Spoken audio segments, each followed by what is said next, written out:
Alright, Karen Duggan is with us. Of course, Karen, co-presenter of the best women's football podcast around, Coigig.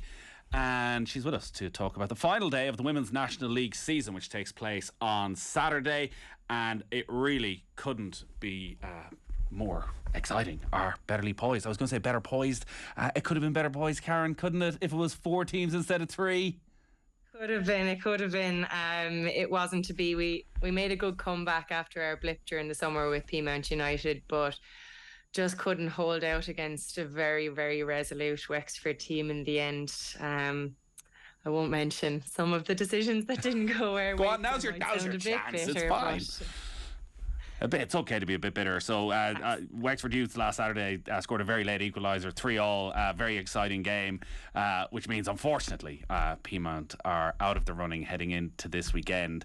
But from a neutral, which obviously you're not, but from everyone else, from a neutral's point of view, the situation is that there's 3 teams that can still win the title. So the current champion Shelbourne, top of the table on 57 points. Wexford Youths are second on 56, and Athlone are third on 55, and Wexford, who are second, host Shelbourne on Saturday, while Athlone go to Bohemians. So to put it simply, the winner of Wexford Shelbourne will be crowned champions. But if that one ends in a draw and Athlone beat Bohemians, well then Shelbourne and Athlone would end up in a playoff, because goal difference doesn't matter in the WNL, so it'll just end up level on points and they'll go to a playoff.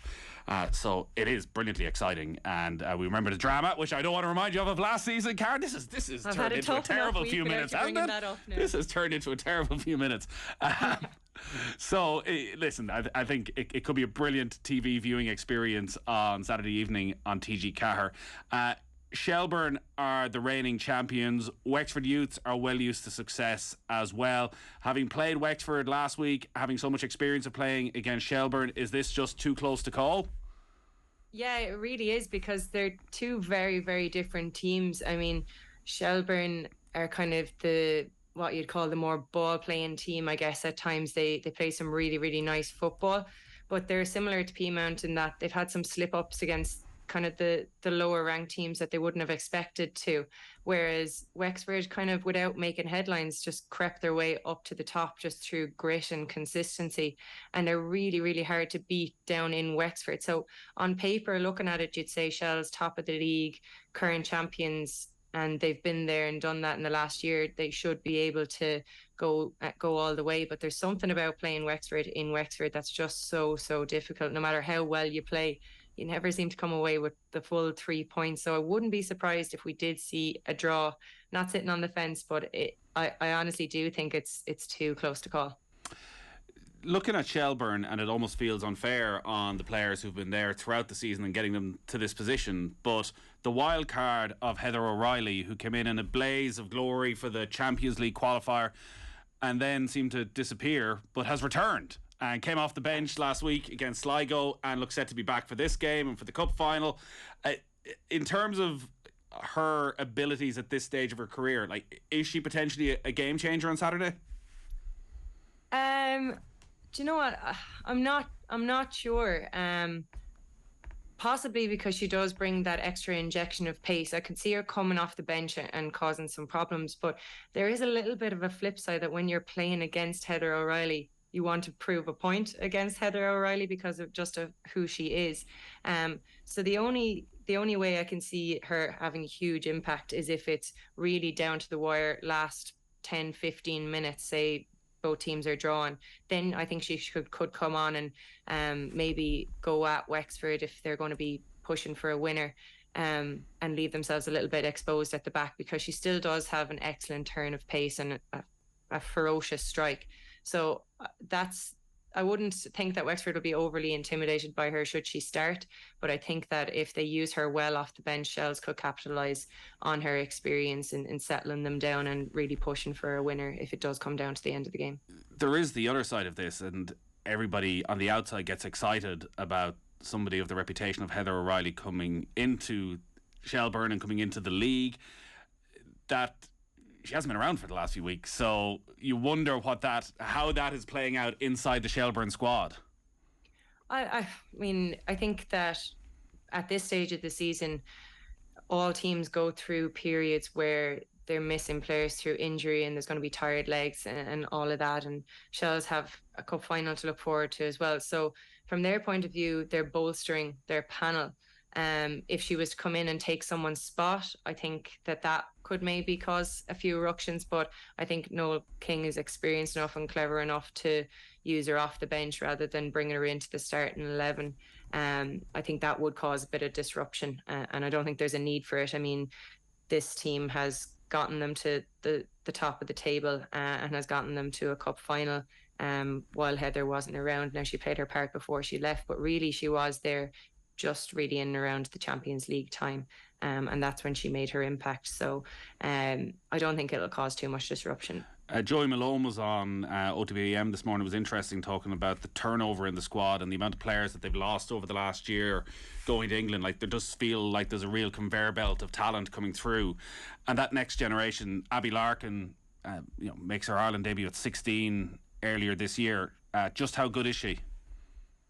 Yeah, she's kind of one of those rare talents who's ready for senior football at that age of 16. And to be fair, there's been a couple more that are coming through as well as Abby. Abby will get the headlines, but there's a lot of girls coming up at that age who are really, really exciting prospects.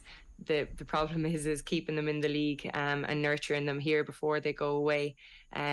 Jess Sue was someone who stayed till she was 18, went away. Unfortunately, she's after getting a major injury, but that's going to be the way it is with the conveyor belt of talent. That's why we never have one team that'll dominate for 4 or 5 seasons in a row. I don't think, because you get recognition and you get, you have the good players, and then the English teams and the European based teams will start to step up and take notice.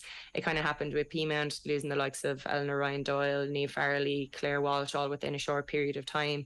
Wexford lost Rihanna Jarrett, and the kind of success fluctuates a little bit, which keeps the league exciting, but also puts a lot of pressure on the youth level to keep kind of filling up and filtering through to that senior team. So that's why it's important to give people like Abby Larkin and the other talent that's coming through senior game time at a young age, just to make sure that they can keep the squad bolstered for talent, because we can't offer what obviously professional teams can.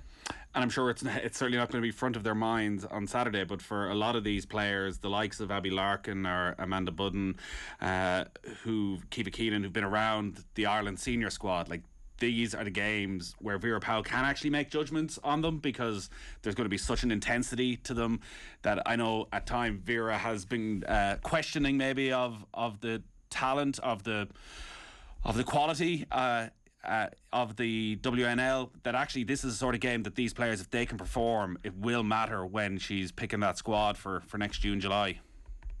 It absolutely will, and I know that she can be dismissive of the league at times, but when she played Savannah McCarthy, she got raven reviews for her performances when she made the senior team. Similarly, Jess Sue was still at Shells when she was breaking into that starting team. Now, you're obviously going to improve, but there's girls in and around our league who, with the right encouragement and with the right recognition, are good enough to stake a claim for those places on that plane to Australia. So it's definitely, you can say it won't be at the forefront of their minds, but I think it's going to be at the forefront of anyone's mind who has an ambition of making that plane next July. They're going to want to start now. They're going to want to start putting their name forward, and these are the televised games. These are the games that are going to get people talking on Twitter and realising that there's a huge amount of talent in the league. And the more, I think that's important, because yeah, it's brilliant that everyone goes professional, but sometimes they can get a bit lost in those leagues as well. Whereas in Ireland, if we can put the focus on, I do think there's a lot more for the women's national league to give to the Ireland squad than it currently is. And that'll be a big part of the next year, without getting into that greater discussion, which I'm sure you're going to have lots of COIGIG, of what are the long-term benefits of qualification. Have you seen anything already, even in the last couple of weeks? Like we saw, great scenes when Anya Gorman was coming back to training at Peamount, and the range of ages of the players who was there, and like, this is the perfect scenario for the WNL to have such a dramatic finale to the season. You noticing any uptick in interest in, are you hearing any more sponsors looking to get involved with the club, things like that? I haven't heard in particular, but if anyone's listening now, we'd love to hear from you at Peamount United. Yeah, I definitely do think so. I think there's rumblings of teams starting to look at becoming a little bit more professional in terms of maybe getting contracts in place and getting players on some sort of expenses or whatever it is. And that's going to be paid back, I think, by the interest from the girls. I've spoken to a lot of girls maybe who are younger but will be a year older next year and will kind of nearly be ready to make that step up to senior. And I've spoken to a few girls who have said, God, I'm so motivated now to really go and push for this. So people who were on the periphery of a squad in particular and who were kind of making decisions about where they might play and stuff next year, there's definitely an added motivation for them to try and put themselves forward in the best way and see how they can best get Vera's attention. Over the last 5 years, the WNL has been dominated by 3 teams. So Wexford have 2 titles, Peamount have 2 titles, Shelbourne won last year, but the top 3 positions have always been those 3 sides. Wexford have come third the last 3 seasons. What is it that's seen them step up? And I know it was very tight the last couple of seasons. What's seen them make that move to be right there? Has there been an improvement over the past 12 months in any particular areas? No, I think Wexford have always been a very, very good side. And I think they were always going to be thereabouts. The difference, like you said, is that the talent pool is leveling out a bit because we do see more attrition between teams and more transitional periods between the top 3 teams. So I think that maybe like Ellen Malloy was 2 years older this year, and until she got that injury, like she was doing phenomenally well for Wexford and dragged them through a lot of really tight games. So getting the talent to a place where they can impact games. They also signed the likes of Becky Watkins. She's been a really good signing for them. So they've always had a really good, solid base in the team, and they've been able to add in just a couple of key areas, Della Doherty too. So that's really stood to them. And then you've got the flip side where we seem to have lost Karen there. We'll see if we can get her back in just a minute. I'm not sure if we're going to be able to. In comparison to Wexford, who've been kind of steady the whole way through. They're kind of one of those teams that just never say die, and I could never see them finishing below third, whereas we're a little bit more unpredictable. And Athlone then are the team who've come from the outside. Where's that come from? Was there an expectation at the start of the season that they might be contenders, or is this a bit of a surprise to everyone? You know what? Maybe not contenders, but there was definitely signs of it last season. Very difficult team to play against. So again, not a team full of headline makers, except maybe the likes of Emily Corbett, who's been fantastic for them, a really, really bright young talent. But they're the type of team who have really bought into what the manager has brought to them. They're so difficult to play against. They're an extremely fit team, extremely physical team, and they can frustrate you to the point where you lose your whole identity. Like going down to Wexford on that big to Athlone, that big AstroTurf pitch, it's one of the fixtures that you now dread. They have a huge following. So I think they've just done things in the right way. They've stuck to a game plan over the last couple of seasons, and now it's starting to bear fruit. And it's not by fluke that they are where they are, because they've been so consistent. They're the only team you can look at and say they didn't really have a wobbler at any point in this league. The only teams they've dropped points to really are the other, we'll call traditional top 3 of Wexford, Shells and Peamount. Whereas the likes of ourselves, we lost to Bowes, Shells lost to Sligo. You know, there was a few red herrings thrown in there. Athlone haven't fell to that, and I think that they're a team that are playing with a huge amount of confidence, and I think that's because they absolutely all know their job when they go out on the pitch, and that's a huge testament to the management team there. Go on, Karen, call it. I don't want to.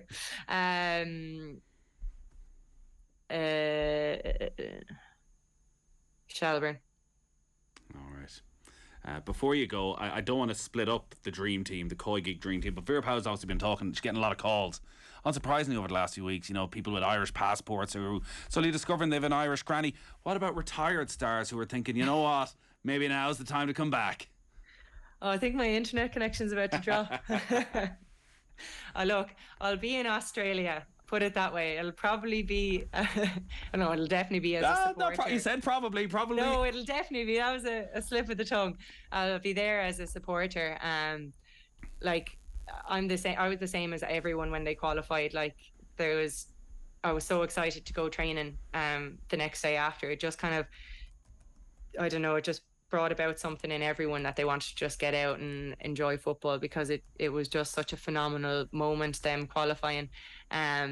And of course, it's everyone's dream to play in a World Cup. But there's, like I said, a lot of young talent coming through that definitely needs to be looked at. But yeah, we won't be splitting up the Coigig Dream Team anytime soon. Availability is the best ability, isn't it? And listen, if you're down there a couple of weeks in advance, there's a late injury, you don't want all expense of bringing somebody out. Yeah, look, I'll be over there is all I'm saying. I will be over there. I'll pack my shin guards just in case. Great stuff. All right, Karen, well, enjoy the final day of the season. Enjoy the break you get after that, and we look forward to listening to you in Coigig as well over the next few weeks. Cheers. All our football coverage here on Off the Ball is brought to you by Sky. You can watch all the football you love, including the biggest Premier League games, every weekend live on Sky. Football on Off the Ball with Sky. Don't miss Leicester versus Man City this Saturday, live on BT Sport. This is News Talk.